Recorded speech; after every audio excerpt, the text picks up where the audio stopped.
அகம் பிரம்மாஸ்மி. தியானத்தின் மதிப்பறியா மனிதனிடம் ஞானத்தின் வெளிப்பாடு என்றாயினும் தடைப்பட்டே தீரும். You need to understand.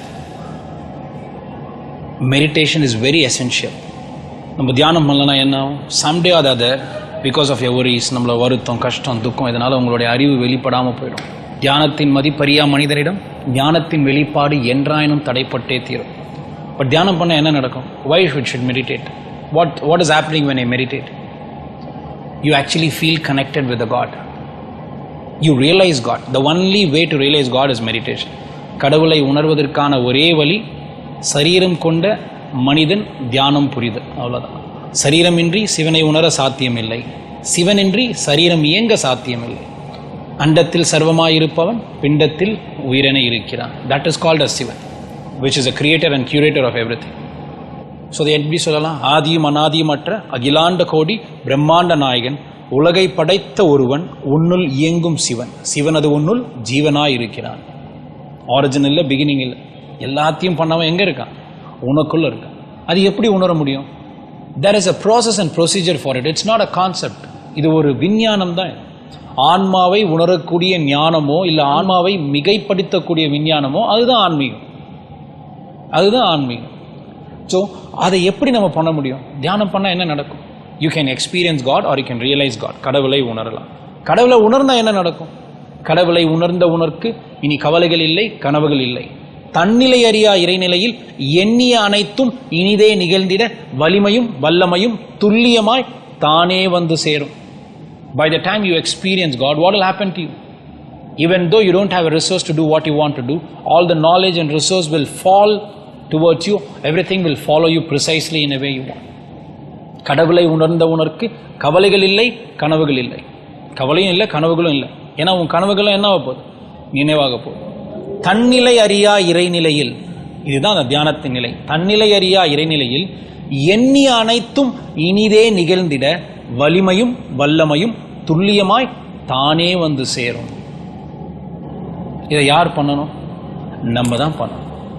இதுதான் நம்ம முதல்ல என்ன சொன்னோம்? தியானத்தின் மதிப்பறியா மனிதனிடம் ஞானத்தின் வெளிப்பாடு என்றாயினும் தடைப்பட்டே தீரும். இல்லைன்னா இன்னும் ரொம்ப ஒண்டர்ஃபுல்லாக சொல்லலாம். சித்தர்கள் சொல்கிற மாதிரி, உயிர் உள்ளவரை உயிருடன் இருப்பேன் என்ற தீர்மானம் செய்த நொடியிலிருந்து இனி என்னோடு இருப்பது நன்மையும் மேன்மையும் மகிழ்ச்சியும் வளர்ச்சியும் என்பதை இந்த உலகிற்கு உயிர் உள்ளவரை திமிர் கொண்டு உரைப்பேன். ஸோ இப்போ உங்க கூட உயிர் இருக்கு. நீங்க உயிரோடு இருக்கீங்களா? தெரியாது. உயிர் இப்போ இருக்கு. நீங்க உயிரோடு இருக்கிற நிலைக்கு பேர் தான் என்ன? தியானம். அது பண்ண என்ன ஆகும்? உயிர் உள்ளவரை உயிரோடு இருப்பேன் அப்படின்றது வேற. உயிர் உள்ளவரை உயிருடன் இருப்பேன் என்ற தீர்மானம் செய்த நொடியிலிருந்து என்னோடு இருப்பது நன்மையும் மேன்மையும் மகிழ்ச்சியும் வளர்ச்சியும் என்பதை இந்த உலகிற்கு உயிர் உள்ளவரை திமிர் கொண்டு உரைப்பேன். கன்ஃபார்மாக உங்களுக்கு என்ன நடக்கும்? நன்மை, மேன்மையும் மகிழ்ச்சியும் வளர்ச்சியும். Goodness, greatness, happiness. Not just growth, not just excellent growth, exponential growth. இதை எப்படி சொல்வார் அவர்? உயிர் இருக்க வரைக்கும் திமிர் கொண்டு உரைப்பார். You cannot stop that energy. இந்த வீட்டெல்லாம் தூங்கி என்ஜாய் சொல்லுவாங்க, ரொம்ப திமிர், ஏன்டா திமிர் விடாதரா அப்படின்வா. Which means is not able to control that energy, which means it is a fact. So அதை புரிஞ்சு தியானம் பண்ணணும். எதுக்கு பண்ணணும்? பண்ணால் என்ன ஆகும்? இதுதான் அதில் இருக்க நன்மை. வீட்டை விட்டு போகிறது, ஒன்றும் பண்ணாமல் இருக்கிறது, இதெல்லாம் தியானம் கிடையாது. இதெல்லாம் சாமியார் பேரில் ஏமாத்துற லூசு பசங்க. சாமி யாருன்னு தெரியாது, சாமி எங்கே இருக்குன்னு புரியாத ஒரு பைத்தியக்காரன். அதை நம்பி நம்ம ஏமாறவே தேவையில்லை. கடவுள் எங்கே இருக்கார்? எல்லா இடத்துலையும் இருக்கார். ஆனால் எங்கே உணர முடியும்? இங்கே மட்டும்தான் உணர முடியும். அதை உணரத்துக்கான வழி என்ன? அதுதான் தியானம். அதுதான் தியானம். தர்க்கம், தீர்க்கம், தானம் அனைத்தும் செய்து தியானம் அது இல்லை எனில் சர்வம் தண்டம். தர்க்கம் பண்ணலாம், எனக்கு இது தெரியும் அது தெரியும், ரொம்ப கரெக்டாகவே பேசலாம், தீர்க்கமாக இருக்கலாம், ரொம்ப ப்ரிசைஸ் நாலேஜ், டிட்டர்மைண்டாக இருக்கலாம், நிறைய பேருக்கு டொனேஷன் கொடுக்கலாம், தானம் பண்ணலாம். ஆனால் தியானம் இல்லைன்னா என்ன? அனைத்தும் தண்டம். உங்களை நீங்களே உணருங்க.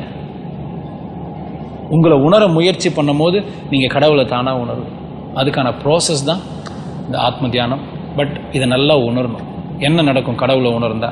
ஏன் கடவுளை உணரணும்? அதுக்கப்புறம் என்ன ஆகும்? இருக்கிற கஷ்டம்லாம் தானாக ஓடிப்போம். நன்மைகள் உங்களை நாடி வரும். இதுதான் அதோடைய ஃபேக்ட்.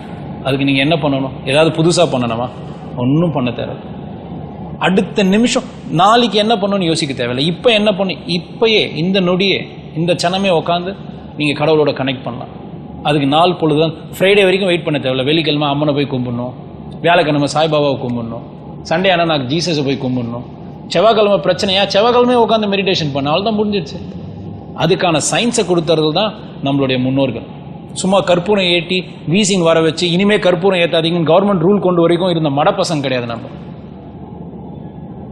எங்கேயுமே போக தேவையில்லை. தூரம் தூரம் தூரம் என்றே நாடி செல்ல தேவையில்லை. எங்க இருக்கு? உங்களுக்குள்ளேயே இருக்கு. காடு, மலை, ஆறு, அருவி எங்கேயும் போக தேவையில்லை. எங்க இருக்கு? உங்களுக்குள்ளேயே இருக்கு. அதனால நீங்க அதை பிலீவ் பண்றீங்களோ இல்லையோ, இப்போ நீங்க உயிரோடு இருக்கிறதுக்கு காரணம் யாரு? கண்டிப்பா உங்க அப்பாவோ அம்மாவோ தாத்தாவோ பாட்டியோ நண்பர்களோ கிடையாது.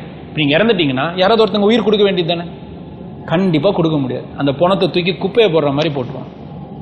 நீங்க கடவுளை உணரணும்னா நீங்க உயிரோடு இருக்கும் போதே உணர்ந்தாதான் உண்டு.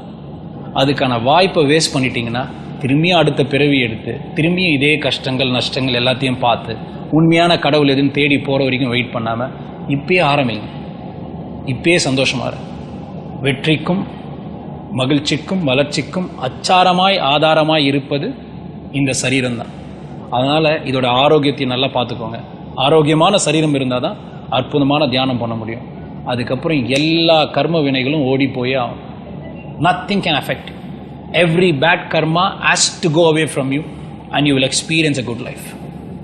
சர்வம் செய்த இறைவனுக்கும் இறைவனை உணரும் வலிமையும் வல்லமையும் படைத்த உயர்ந்த பிறவியான என் சக மனிதர்களுக்கும் எனது மனமார்ந்த அன்பும் வணக்கம். அகம் பிரம்மாஸ்மி.